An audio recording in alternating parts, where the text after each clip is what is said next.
Welcome to Business Spotlight. I'm joined today by Nick Atzeni, which I know is closely correct in pronouncing your surname, Nick, and thank you for bearing with me on that. Nick is a qualified emotional intelligence coach, and he works with individuals, businesses, and the sporting community. So I'm really looking forward to this discussion. Welcome to the call, Nick. Hi, Gavin. Thanks for having me. And yeah, I'm excited to go to this chat. Excellent, good. Let's Well, kick let's get off. started then. Let's get started. So, Nick, it's quite a wide range of things that you do in this space, this emotional intelligence development space.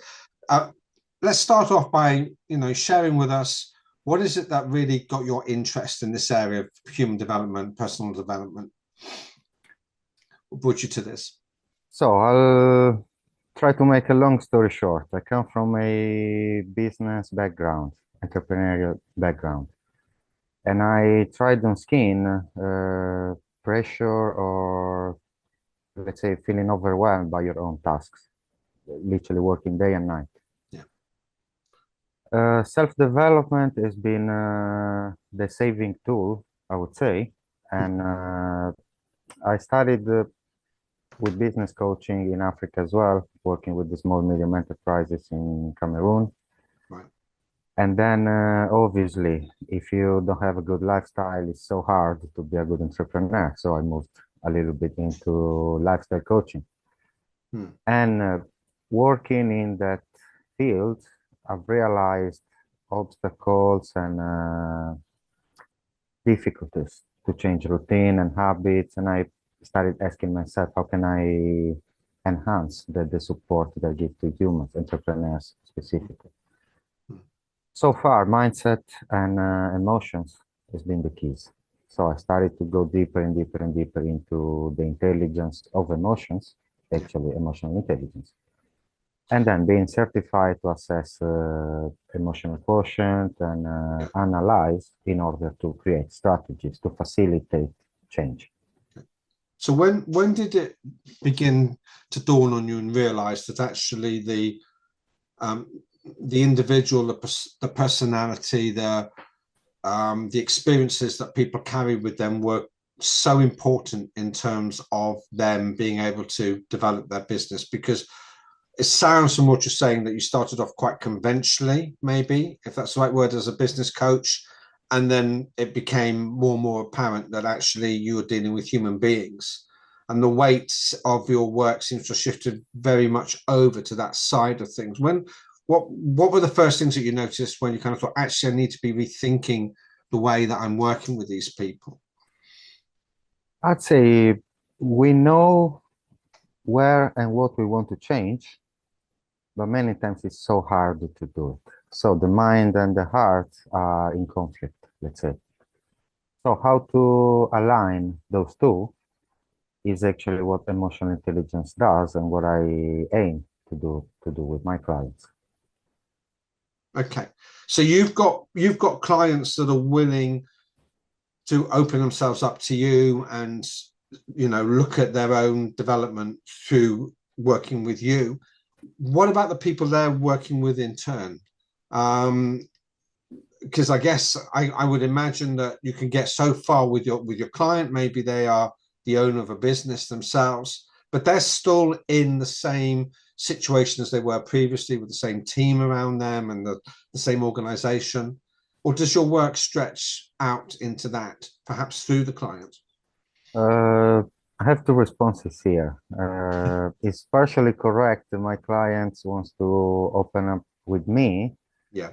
but I am the instrument. They want to open up with themselves. This is the Right. most important thing. Okay. Uh, I shared already privately. I do work with the School of Philosophy and Economic Science as well. And I'm thinking about Epictetus. He said, we are not annoyed by events, but by our interpretation of the events. Yeah. So in a business, sometimes it's not the team that changes, but it's our approach toward the team that changes. And consequently, the team's aptitude and behaviors and dynamics change, as I said, consequently. I've seen many times people without changing anything outside, but changing inside, that life and business drastically change for the better, of course. So it's not what happens to us, it's how we interpret what happens to us that's important here. And I wonder how often maybe somebody presents something to say, well, look, this has happened. This has happened in my business. This has happened. Somebody was, I don't know, maybe, somebody was critical or something like that. But actually, through the conversation, you discover that isn't the real trigger point, but it was something deeper than that. And it's kind of, and that the human response comes from somewhere deeper in yourself. I mean, for example, with my clients, psychology plays a small part in my work. And one of the things that I, point out to them is that it's those first 8 years of human life where we form so deeply our values and also how we understand and interpret the world. And then we've got to kind of re-understand and reinterpret as we go through it. And so it's something you would recognize, I'm sure. But then sometimes when we think we've had a trigger, it wasn't what we think was the trigger, it was something at a deeper level.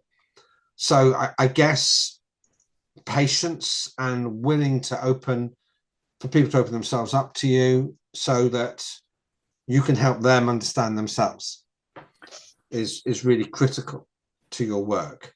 It's a great point. It's a great point, and I would say psychology and behavioral science plays a vital role in what I do. You said something extremely true. The early stage of life actually set the structure for all life. When we do realize that we are not feeling good, we are going through interpretation of events that is not pleasant, to make it short and minimal, then we need to retouch those structures. And we keep saying is unlearning is way more difficult than learning. So going, as you mentioned again, at that deeper level, it takes courage, and this is something that comes from the client. I am the instrument. Like we are going to a rabbit hole, but you're not alone. We are together, so we got tools. I'm a professional. There are many factors that give tranquility to the client and trust, so the client can go deeper in that rabbit hole with a torch, let's say, not in whole darkness. By doing that, yeah, I'll conclude. no, go on. No. By doing that, actually, they are able to interpret everything that happens in life with different perspectives, not just one, but different options, different interpretations. And this interpretation that I stress a lot is actually what generates our emotions.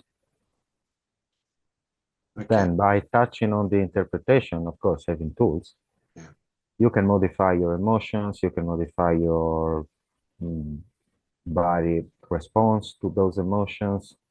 And of course, the relationships with employees, with your family, gonna improve. So it may well be that many people are looking initially when they engage with you, with someone like you, to fix the surface of things. How can I have a better business? How can I have better quality of life, etc., etc. But actually, when they get into the work, they're learning things about themselves that then throw up new questions, such as deeper questions, such as what is it that makes me happy? What is it I actually want to achieve? What's my real sense of identity?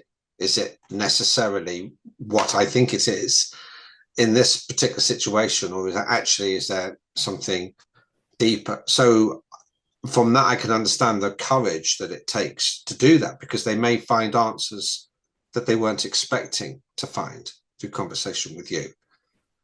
That's very true. Extremely true. Yeah. When I'm engaged or hired, the point might be I would like to improve communication with my family. I would like to improve communication with my team. My approach is very human-oriented, person-centered, to use a professional terminology. Yeah. And we check what is natural. We check what is authentic, what you are good at without even trying to. Yeah. And then we use that authenticity Yeah. into everything they do, every relationship with clients, with employees, with the family. So levels of energy improves because you're not trying to do something, you do it just naturally. Of Mm. course, it takes moderation and balance. I'll give you an example, kindness. Many might think that being too kind at work might be seen as a weakness. So, of course, it takes moderation. And we understand this balance by talking, by implementing and integrating experiments, like real life experiments. We try this, how went, how did it go? Then we try this. We reinforce what it works, we dismiss what doesn't work. Mm.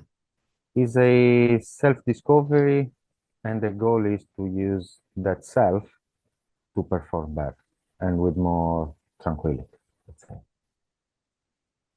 It's interesting when I ask people who they are, the kind of answers that will often come back is they'll say, well, I'm an accountant or I'm a lawyer. And I say, no, who are you? And they say, well, my name is Gavin. And of course, those first responses, not who they are, it's what they do. And your name isn't who you are. It's a tag that has been attributed to you by somebody else. And you could argue, well, I'm a white Caucasian, or I'm a, and all of these things are not our true self at all. And I'm getting a sense that you are going below all of those things to say, let's strip away your identity that's been put upon you and find out who sits right at the core of whatever's left. Who's the person who was born into the world, and who's the person who will be leaving it by themselves? Who is that individual? Am I oversimplifying it, Nick? Or is that? No, is a great point, and is a point of a profundity that I really appreciate. Yeah. Now, mention the School of Philosophy and Economic Science again. We talk a lot about self and being. Yeah. And so, who are you without your job, without your bank account, without your name, without your family? Who are you, literally? Yeah. Yeah. That is a question that philosophers and humans generally are asking from 4 to 5,000 years, let's say. We Yeah. didn't get to a proper response yet, No. but Work in that progress. discovery is Yeah. actually allow people to have that safe space, inner security, Mm. where you can tap into it every time you need. Now, I don't want to step into mindfulness, meditation, this kind of, let's say, activities that are for many, not for all, but they can provide that area, platform where I can find myself and I can realign myself away from all the drama of the universe, the drama of the business. So being with ourselves, Authentic self. authentic self, well said, is what brings calmness.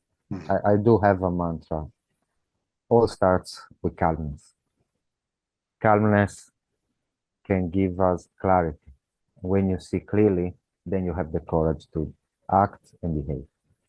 So calmness, clarity, and courage is actually everything we have.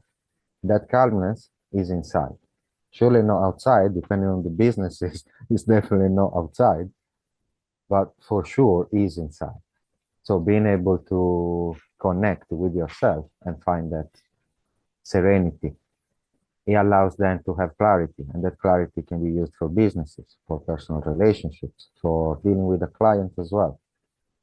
Then, when a decision comes from a standpoint of clarity, we are more secure. We didn't come to a decision agitated, but again, from calmness. So that clarity is solid, is strong. And the courage to put it into practice actually is a consequence.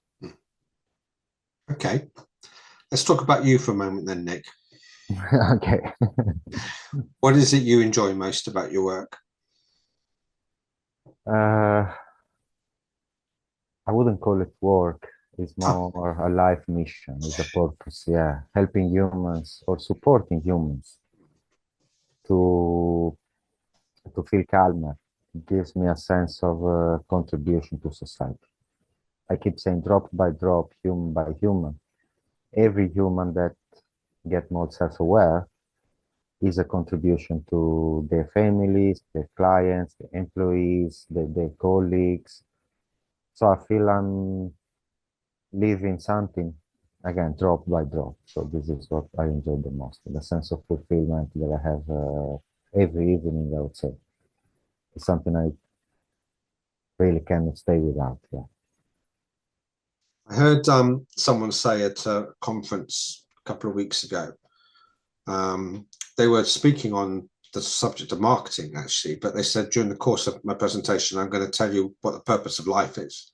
So that's quite a big claim to make. And it was a final sentence, but it resonated with me. And he said, the purpose in life is a life with purpose.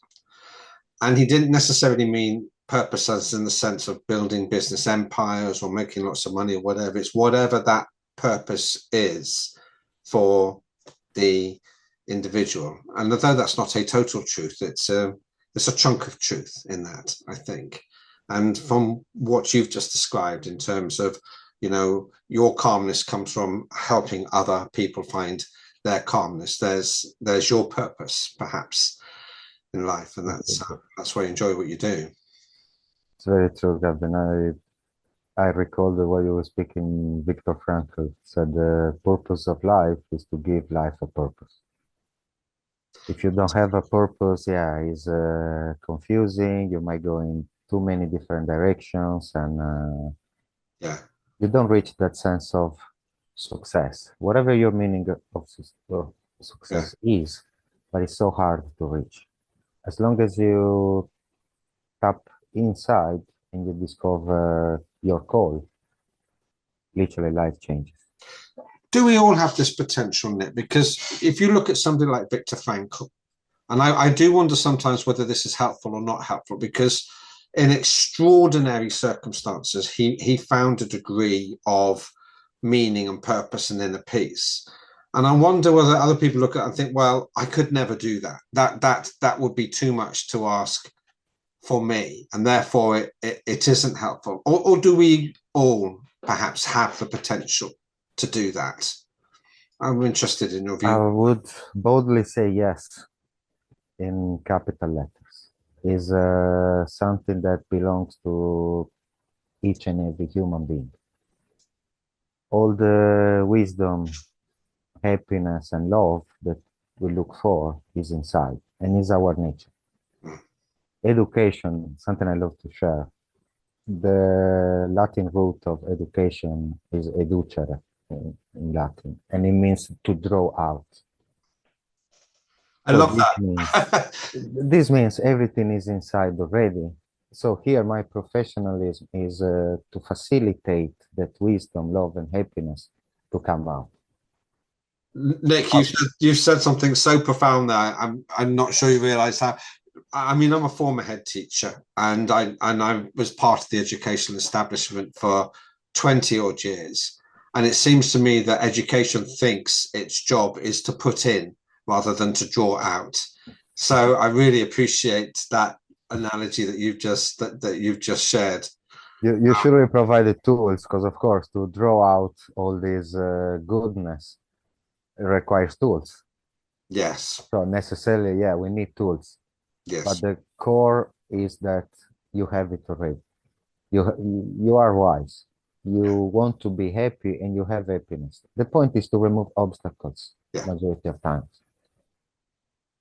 Nick, it's been fascinating talking to you. There's so much in there of interest, and I'd love this discussion to go on for a lot longer. But you know, I think there's a lot there for people to reflect and you know, think upon, and particularly in their own lives. So thank you very much for sharing your time with us today. Gavin, it's been my pleasure, and thanks for the space. Not just me, as I said, I'm an instrument, Yeah. but to self-awareness and self-discovery. This is something that hopefully going to improve society, drop by drop, one by one, human by human. Fantastic. Thanks to you, Excellent. Gavin. And you too. Thank you.